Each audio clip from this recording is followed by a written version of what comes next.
It's great pleasure to have Asha Kaur and Inni Kaur ji in our Times of Canada studio today. I welcome both of you. Sat Sri Akal ji. Sat Sri Akal.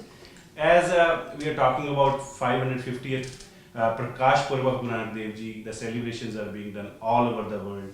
We are in Surrey and big celebrations are happening here as well. But this Saturday, it's a very special day because on October the 19th, we have a seminar happening at SFU campus. And this is a new building where this is happening. We'll talk about that and we'll let you know where exactly it is. But let's talk first of all with Asha. Asha, she's doing research on Sikh Research Institute, and this is on the languages being used in Gurbani, especially the Persian. So, how did you come to this conclusion that you want to do research on Persian specifically?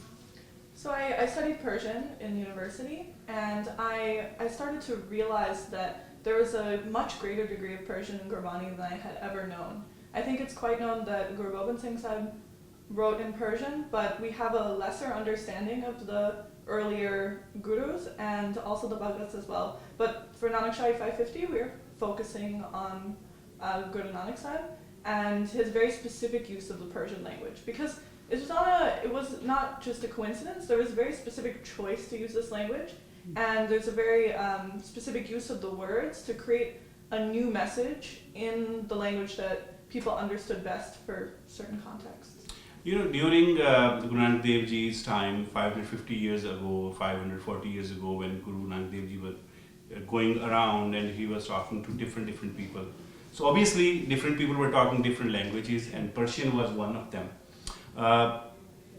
Which part of India do you think the people were speaking more of Persian language? So it's actually very interesting because Guru Nanak Sahib was a little bit ahead of the time, because the Mughals in his time were still speaking Turkish. But the Delhi Sultanate had brought Persian as a language, so if you were involved in poetry, in being a scribe, in any sort of production of writing, you kind of had to know the Persian language, because most languages did not have a script. So Persian was one of those languages where you could actually write it.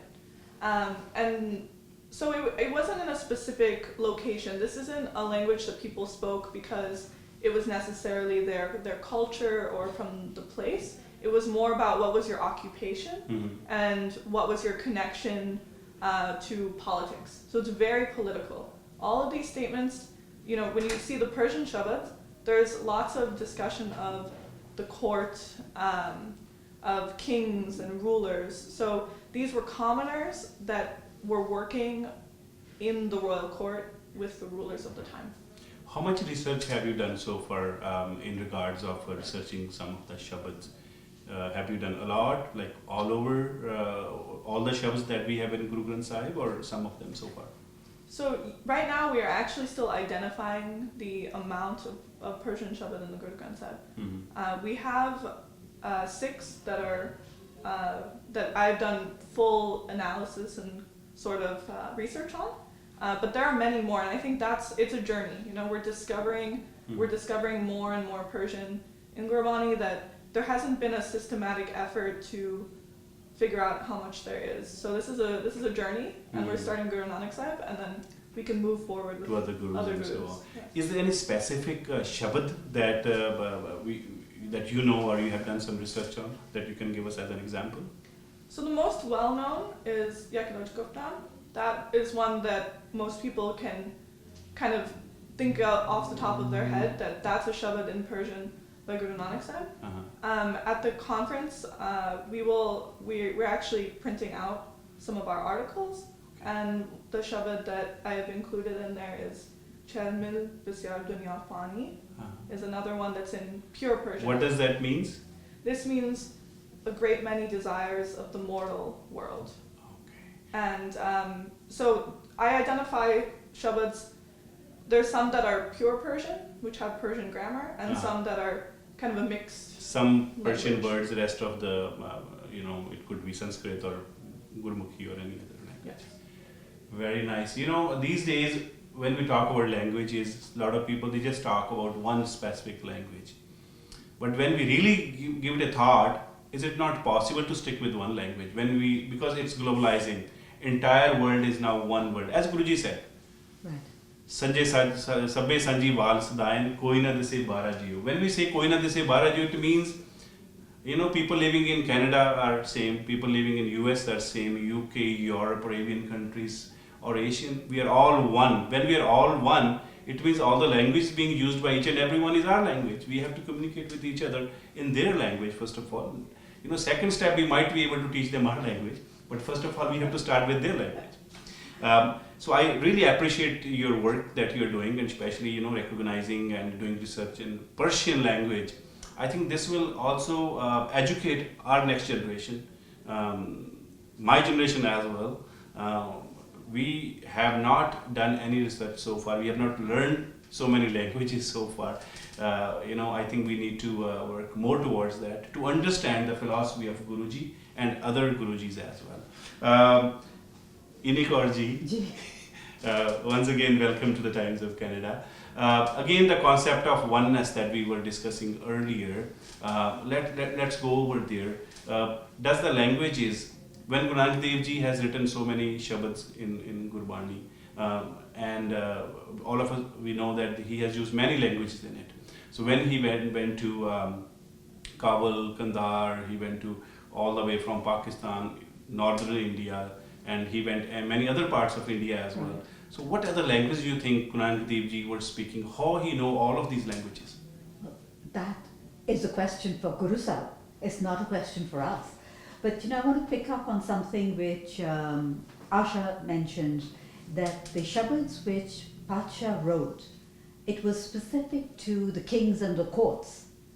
That gives you an inkling that Guru Sahib was very political.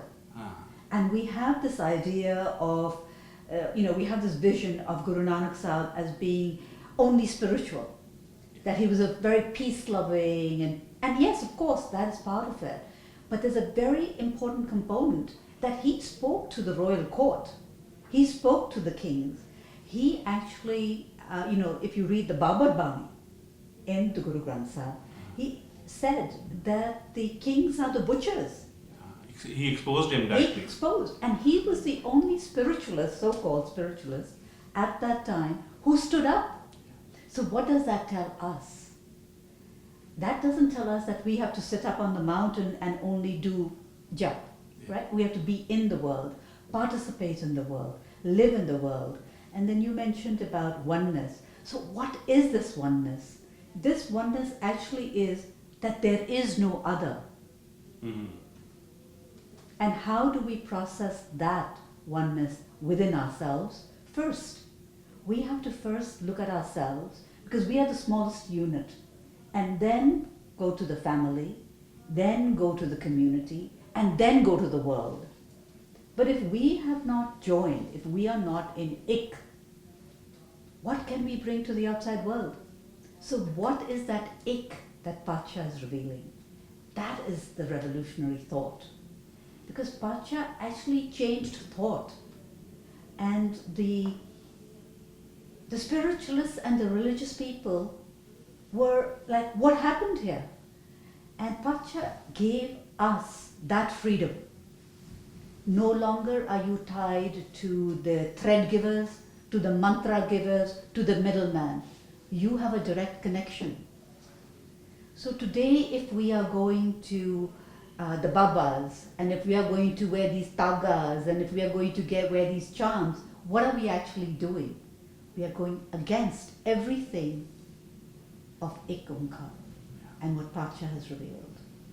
So this conference, we are bringing out many elements of Pacha, and the focus is through how do you tell the story, the narrative of Pacha, through his own words, and his own words are in the Guru Granth Sahib.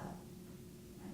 So this is that journey. It's not that the speakers are just speaking something which they want to. This is very specific, and it has been curated in that way, that people go away with a deeper understanding of Guru Sahib. Very interesting conversation. As we keep on talking, I keep on, getting into this. This could be a longer, many hours conversation, but If you want to be part of this, you have to be there on October 19th, which is Saturday. And this is happening in SFU new campus, which is just beside the City Hall, Surrey, the new City Hall, and opposite of the Surrey Library. For registrations, what is the website? The website, I think you have it but actually if you go to Sikhri, SIKHRI.org, you will get to it. And please register, because it would make it much easier for us, and we would love to see all of you there. And it starts at 9 a.m.? Yes, registration opens at 9 a.m., doors open, and we are very prompt. We will begin at 10 o'clock. Yes. Great. Full day event. And It's this a is full day. full day event. There will be breaks in between as well? We have a lunch Okay. scheduled. It will be at 12:30, and then after the event, we have 4:30. We have tea, so that the community, the Sangha, has an opportunity to have dialogues with the speakers and get to know them and share their thoughts of how they enjoyed, or their feedback will also be there. I know Dr. Jaswant Singh ji is here. Both Right. of you are there. Is there any other speakers coming from outside of Canada, or the speakers are locally from Canada as well? No, we have actually all our speakers are from overseas. We have Harinder Singh. He is also going to be here. We have Jasleen Kaur, who's coming from Washington DC, and we have Dr. Manjeet Singh, who is coming from Seattle, Washington, and we have a featured artist who is born and raised in Surrey. So Kiranjot Kaur is our featured artist of the conference. So do come and see her art, which is inspired by the Sakhis and the Shabads of Guru Nanak Sahib. Great. So we'll have artists there as well, so many speakers. This is a very soulful, inspiring, motivational event, and there's a lot to learn there. Again, I will repeat the date and time and place. It is October the 19th, That's right. this Saturday, at the SFU new campus, which is just opposite the Surrey Hall's library. Please go to the website n550.sikri.org and register yourself. I remember it by heart now. Please be there. This kind of seminars, conferences does not happen every day, and this is an auspicious time for us. 550th Prakash Purva of Shri Guru Nanak Dev Ji. Guru Nanak Dev Ji belongs to all of us, and his teachings are for the entire world. It's for all communities. So we should all go learn and talk to the speakers, talk to the people those are coming from overseas, and learn something out of this and make our lives happy. Thank you very much for coming to our studio. Thank you for having us.